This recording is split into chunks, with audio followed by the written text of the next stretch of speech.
Hello everyone, my name is Amrita. गाला के जो अकाउंट्स के पेपर हम स्टार्ट कर रहे थे उसमें सेक्शन ए हमने ऑलरेडी कंप्लीट कर लिया है सारे 6 पेपर्स का। Now we are starting with the section B of paper 1 to 6। Let's start with the paper 1 section B. First question is under which head the goodwill is shown in the balance sheet. तो ये हमें already पता है कि goodwill asset है और कहाँ पे रिकॉर्ड होती है, asset and debt side under the head of non current asset as an intangible asset. Second number is which is the other name for revaluation account. तो revaluation account का दूसरा नाम है profit and loss adjustment account. The answer is profit and loss adjustment. 23 is who gives the share in goodwill to the retiring or deceased partner. See, retiring या deceased partner, जिस partner की death हो गई है उसके जाने की वजह से जो एग्जिस्टिंग पार्टनर है उनको क्या होता है, गेन। तो जो भी उनको गुडविल देंगे वो कौन से रेशियो में देंगे, हम गेन रेशियो में। It is given by the gaining partners. 24 is what is voluntary dissolution. When all the partners agree to dissolve the firm, the partnership firm can be dissolved at any point of time. अगर सारे के सारे partner agree करते हैं dissolve करना तो it is called as a voluntary dissolution. Explain the meaning of realisation account. Realisation account हम कब बनाते हैं, डिसोल्यूशन के वक्त। So an account which is prepared at the time of dissolution to give accounting treatment to dispose of the asset and payment of liability। मतलब जब हम business को बंद करते हैं उसको बोला जाता है डिसोल्यूशन ऑफ पार्टनरशिप। तो पार्टनरशिप को जब डिसॉल्व करना होता है तो we are preparing account named realisation account and उसके अंदर हम सारी के सारी असेट्स जो है सेल कर देते हैं और उसके जो भी पैसे आते हैं उससे हम लायबिलिटीज को पे ऑफ करते हैं। It is known as a realisation account. 26 is according to the Companies Act 2013, for what duration can a company issue the debenture? Company can issue the debenture for the maximum period of 10 years, but अगर कोई company infrastructure projects के अंदर deal कर रही है तो उसका maximum period हो जाता है 30 years। नॉर्मल कंपनी के लिए maximum 10 years and infrastructure project related company के लिए maximum 30 years। What is ratio? The relationship between the two accounting figures expressed mathematically is known as a ratio. To make a qualitative judgments about the firm's financial performance, ratio is useful. So profit and loss statement या तो balance sheet हमें सिर्फ accounting data provide करती है, but इनको analysis करने का काम जो है वो रेशियो की मदद से होता है, जिसके ऊपर से हम अलग अलग इंटरप्रिटेशंस लेते हैं। Next is are financial expenses are included to determine the operating ratio. No, operating का मतलब होता है बिजनेस के रिलेटेड जो भी एक्सपेंसेस या बिजनेस के रिलेटेड जो भी आइटम्स हैं वो आती है ऑपरेटिंग के अंदर। तो फाइनेंशियल एक्सपेंसेस ऑपरेटिंग रेशियो के अंदर नहीं आते। तो answer is no. What are the financial activities? Now this is related to cash flow. Financing activity के अंदर कौन सी चीजें आती है कि जैसे फर्म को पैसों की जरूरत है तो फर्म कहाँ से पैसे लाएगी, सोर्स ऑफ फंड्स क्या होगा उसका। तो इक्विटी शेयर इशू करेगी, प्रेफरेंस शेयर इशू करेगी, डिबेंचर इशू करेगी, लोन लेगी एंड इनसे ही रिलेटेड और कौन सी चीजें हैं। तो अगर शेयर इशू की है तो शेयर रिडीम करेगी, जैसे प्रेफरेंस शेयर रिडीम करते। डिबेंचर इशू किए थे, फंड की जरूरत थी तो डिबेंचर को रिडीम कर रहे, रीपेमेंट कर रहे। लोन लिया था तो लोन को रीपेमेंट कर रहे। सो जितनी भी फंड्स के रिलेटेड, फंड्स लाने की या तो फंड्स को रीपे करने की जितनी भी आइटम्स है, इन सारी आइटम्स को हम बोलते हैं फाइनेंशियल एक्टिविटीज। तो financing activities are such activities due to which size और composition of owners capital that is share capital and borrowed capital that is debentures and the loan of the business gets change. या तो increase होगी, fund की जरूरत होगी, या तो हम रीपेमेंट करेंगे तो डिक्रीज हो जाएगी। 30 number is for which activity the underwriting commission paid is consider. तो सी, अंडरराइटिंग कमीशन का मतलब क्या होता है? सबसे पहले जब कंपनी शेयर्स इशू करती है तो आपको जैसे पता है शेयर कैपिटल चैप्टर के अंदर हमने एक चीज पढ़ी है कि मिनिमम 90% सब्सक्रिप्शन कंपनी को मिलना चाहिए। अगर कंपनी को 90% मिनिमम सब्सक्रिप्शन नहीं मिलता है तो उसको वो फंड जो भी पैसा आया होता है, मान लीजिए 80% 85%, वो पूरा पैसा हमें वापस कर देना पड़ता है। तो ऐसी सिचुएशन ना आए और हमारा जो आईपीओ है या जो हमने जो भी इशू किया था कैपिटल वो कैंसिल ना हो जाए, इसके लिए फर्म क्या करती है, अलग अलग कंपनीज के साथ में अंडरराइटिंग अग्रीमेंट करके रखती है।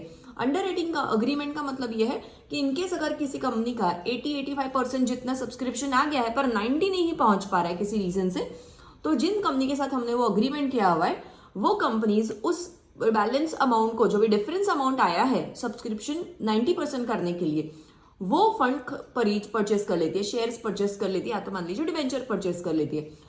तो इन कंपनियों को हमारे बाकी के बचे हुए शेयर्स परचेस करने के लिए हम अग्रीमेंट के अंडर एक कमीशन प्रोवाइड करते हैं, राइट। तो ये जो अंडर राइटिंग कमीशन है ये किस वजह से पे हो रहा है, तो शेयर्स या तो डिबेंचर इश्यू करने की वजह से पे हो रहा है, and share and debenture issue करना इज अ फाइनेंसिंग एक्टिविटी, इस वजह से इसके अंडर ही आता है अंडर राइटिंग कमीशन, तो वो भी ऑटोमेटिकली क्या बन जाएगा, फाइनेंसिंग एक्टिविटी।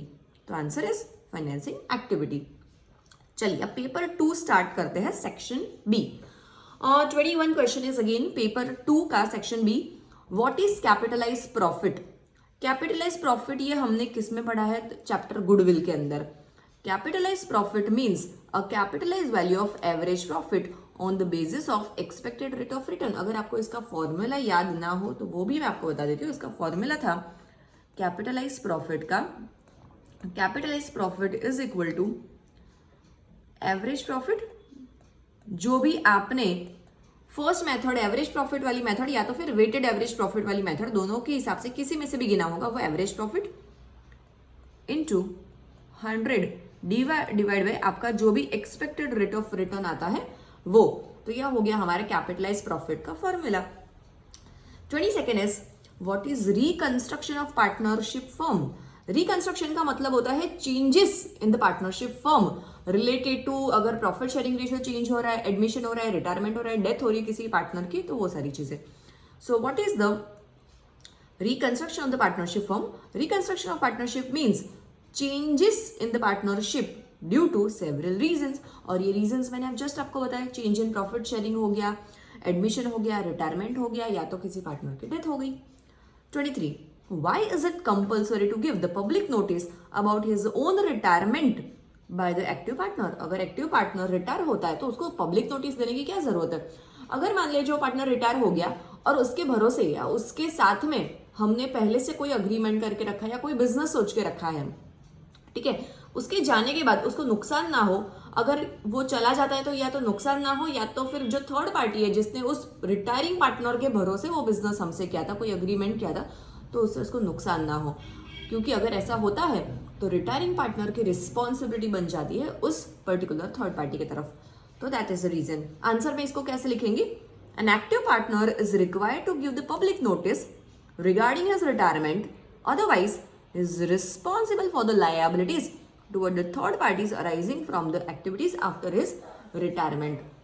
क्योंकि उसके चले जाने के बाद उस थर्ड पार्टी के रिलेटेड उस रिटायरिंग पार्टनर की भी लायबिलिटी क्रिएट हो जाती है। 24 number is what is dissolution of the partnership form? Dissolution का मतलब क्या होता है? जिंदा बंद करना। हम पूरे का पूरा बिजनेस ही अगर बंद कर रहे हैं, एसेट्स बेच दे रहे हैं, लायबिलिटीज पे ऑफ कर देते, तो उसका मतलब होता है dissolution. So, according to the section 39 of Indian Partnership Act, when and partner gets separated through the dissolution of the firm that brings end of their partnership, it is known as the dissolution of the partnership firm. How would you deal with the bad debt return which is earlier written off? देखिए earlier अगर written off हुआ है मतलब earlier हमने bad debt के हिसाब से उसको cancel out कर दिया है, written off कर दिया है। अगर कोई डेटर हमें डिसोल्यूशन के वक्त वापस पैसा लौटाने आता है तो उसको हम बोलेंगे बैड डेट रिटर्न। यूजुअली हमारी एंट्री होती है इसकी, मैं आपको एंट्री भी इधर करके बता देती हूँ। हमारी जो एंट्री होती है वो होती है बैड डेट रिटर्न की होती है कैश, सॉरी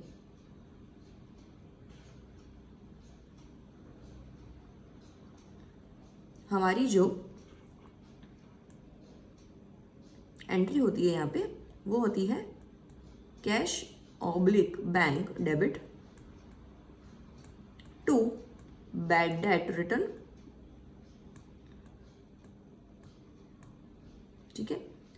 देन हम बैड डेट रिटर्न को बंद करके लेके जाते हैं रियलाइजेशन अकाउंट में, तब एंट्री हो जाएगी हमारी bad debt return debit to realisation, right. तो इस हिसाब से हमारा जो बैड डेट रिटर्न अकाउंट जो है यहाँ पे और यहाँ पे कैंसिल हो गया, राइट। तो बचा क्या हमारे पास? सिर्फ कैश और bank account and to realisation. तो आंसर आ जाएगा हमारा credit side of realisation account. वैसे भी अगर हम बिजनेस बंद करें तो कोई भी न्यू अकाउंट हमें खोलना नहीं चाहिए, बिकॉज अल्टीमेटली सब कुछ बंद ही करना है अभी। सो अगर बैड डेट रिटर्न अगर अकाउंट आप ओपन करते भी हैं तो वापस रियलाइजेशन अकाउंट में क्रेडिट होकर बंद हो जाएगा। तो आइदर आप ये 2 एंट्रीज भी कर सकते हो, और अगर इन दोनों को कैंसिल करके आप डायरेक्ट एंट्री भी कर सकते हो, cash or bank account debit to realisation account, तो credit side of realisation account इसका इफेक्ट आएगा। 26 number is who is called debenture holder. Debenture holder वो पर्सन होता है जो कंपनी को डिबेंचर के लिए पैसे देता है। That means company become the borrower and debenture holder will become the lender.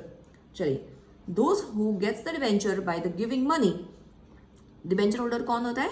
Those who get the debenture by giving money to the company or have purchased from the market are owned as a debenture holder। तो जो either IPO के through जैसे हम share purchase करते हैं वैसे ही directly company के through debenture लेके उनको पैसे दे रहा है, या तो मार्केट से अगर वो डिबेंचर परचेस कर लाइक शेयर्स, तो इन दोनों केसेस में वो क्या कहलाएगा? Debenture holder. What is indicated by the interest coverage ratio. See, interest coverage ratio का मतलब ये होता है कि फर्म की paying capacity of the short term liability, sorry not short term, it's a long term liability.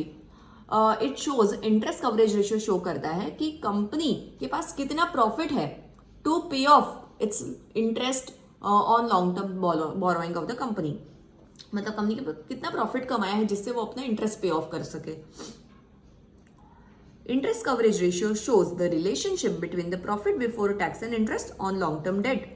This ratio is also known as the earning capacity of the firm, कि company के पास क्या इनफ प्रॉफिट है जिससे वो अपना long term borrowing के ऊपर इंटरेस्ट पे कर सकती है, क्योंकि प्रॉफिट इनफ होना ही चाहिए, क्योंकि interest is a compulsory payment, right. When the change in stock is negative, whether it will be deducted to COGS or deducted। देखिए, अगर COGS पूछा है तो नेगेटिव स्टॉक हो जाएगा डिडक्ट, राइट। मैं यहाँ पे दोनों चीजें आपको बता देती हूँ। अगर नेगेटिव बोला है, COGS बोला है, तो हम उसमें से डिडक्ट करेंगे। बट अगर मेरे को इनकम पूछा है तो हम ऐड लिखेंगे यहाँ पे नेगेटिव वाले में। क्लियर है? ओके, आई होप आपको ये समझ में आ गया। नेगेटिव पूछा है तो COGS में से डिडक्ट, इनकम में से ऐड। बट अगर मुझे स्टॉक पॉजिटिव पूछा है तो ये हम रिवर्स कर देंगे, ये वाइस वर्सा हो जाएगा। पॉजिटिव पूछा है तो COGS में ऐड एंड इनकम में लेस, राइट। चलो, what is cash flow statement? Statement showing the closing balance of cash and cash equivalent at the end of the year and cash flow inflow and outflow arising from the different activities during the year of a business, it is known as a cash flow statement। तो cash flow statement एक ऐसा statement है जिसमें हमें closing balance मिलता है हमारे cash और कैश इक्विवेलेंट का, जिसके अंदर हम सारी की सारी एक्टिविटीज जैसे कि ऑपरेटिंग, फाइनेंसिंग एंड इन्वेस्टिंग, इन सारी एक्टिविटीज में से कितना कैश इनफ्लो आया और कितना कैश आउटफ्लो गया, उन सबका एक प्रॉपर स्टेटमेंट बनता है, that is called cash flow statement. What is investing activity? तो इन्वेस्टिंग एक्टिविटी मीन्स परचेज और sale of long term investment और any other investment in with the cash और cash equivalent are not included. So यहाँ पे हम जो assets की बात कर रहे हैं, इन्वेस्टिंग एक्टिविटी में सारी की सारी असेट्स आ जाएंगे एंड इन्वेस्टमेंट आ जाएंगे। ये असेट एंड इन्वेस्टमेंट के अंदर हम सिर्फ करंट एसेट्स नहीं लेते एंड जो भी कैश एंड कैश इक्विवेलेंट है वो इंक्लूड नहीं करते। तो बाकी बची जो भी असेट्स है एंड इन्वेस्टमेंट है उनके रिलेटेड अगर हमारे पास इनफ्लो आता है या तो कैश का आउटफ्लो जाता है, ये सारी चीजें हमारी इन्वेस्टिंग एक्टिविटी का पार्ट है। Investing activity is arising from the transaction of the asset side of business, सिर्फ ये करंट एसेट को इंक्लूड नहीं करता है। सो आई होप आपने paper number 1 and paper number 2 का सेक्शन भी कंप्लीट कर लिया है। आई होप आपको ये वीडियो यूजफुल लगा। Then do share with your friends and subscribe the channel. Thank you so much.